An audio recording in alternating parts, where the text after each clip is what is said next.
Hello everyone and welcome to a new episode with Coffee with Samar. I'm Samar from Well Institute. Today we're going to tackle another very interesting blockage to your success. It's actually your relationship to your wild self.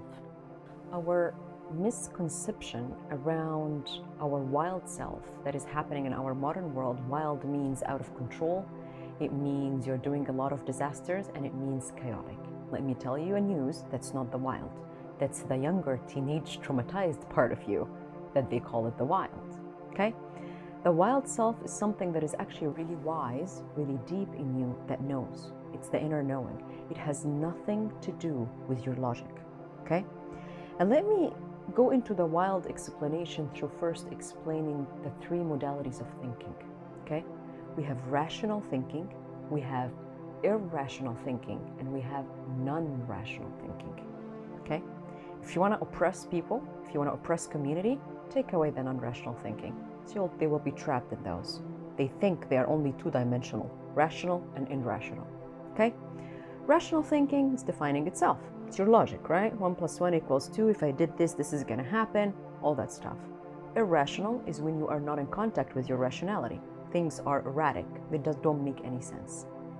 Non-rational is your intuitive inner knowing. It's a whole different depth in your nervous system to gather information from the energy around you. It's not just logical, okay? What does that mean?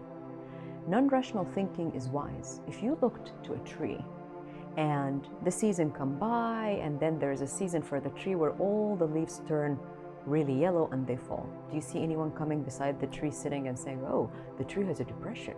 We need to give her a medication. She have a problem. No. They trust the wild wisdom of nature.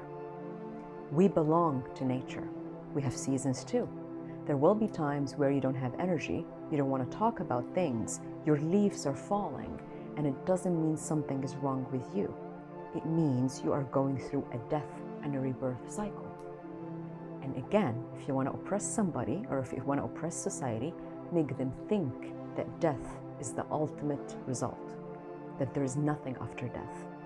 So you live your life in an existential crisis, scared of death. So you are living a life, but it's a half-lived life. You don't do the whole circle of, oh, I lived, it's amazing, it's dying, oh, it's painful, grief, okay, chaos, and I'm rebirthing again. That's called the cycle of life, okay? As you see in nature, things die and come again in the seasons. If you want to make a psyche stagnant and not in touch with the wild and always drained, tell them that death is the ultimate thing, okay? So we need to redefine our relationship to the wild. The wild is not linear, okay? There is nothing called 1 + 1 = 2 when it comes to the wild. Sometimes 1 + 1 = 100, not just 2. Sometimes 1 + 1 = -5. There's no consistency, okay? But there's always the deep knowing that tells you when 1 + 1 = 100 and when 1 + 1 = -5. But you gotta listen to that very quiet whispering voice inside of you. It's actually not loud. It's very quiet. And that requires, again, what I said in the first episode around success, that you gotta know yourself. Because your psyche will start sending you messages. So if you, let's say you're a person who likes to meditate, you will get visions. You will get a hit. Ooh, that's what I need to do.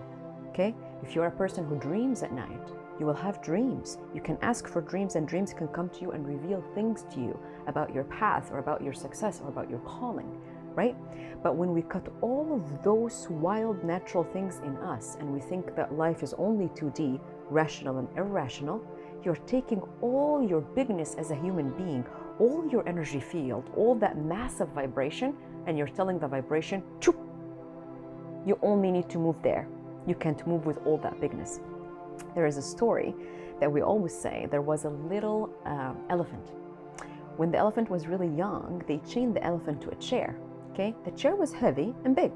So whenever the elephant tries to run, the chain will bring him back. So he will know this is the limit that he can go. And guess what happened? The elephant grew and grew really big and really strong. And he was still chained to the same chair. Everyone will come and look and see now the chair is really small compared to how big the elephant is. But the elephant couldn't break that limitation. Do you know why? because the elephant was programmed that the chair is heavier than him. He cannot move it. So he kept growing up thinking the same limiting belief when he was a baby elephant. He can't move it. He needed someone to tell him, just move your leg. That's it. And he would see the chair flying. So I'm telling you, move your leg. Let your chair fly. Find your multidimensional self. That's the next stage of humanity. That's where we are heading right now. Okay? This 2D idea of rational, irrational, it's not serving us anymore. We need to dig deeper into our wild self, our nature, and own our cycles of death and rebirth, and really be in contact with our bigness and our vibration. Okay? Keep sending me questions and I will keep answering them, and go find your success. Bye-bye.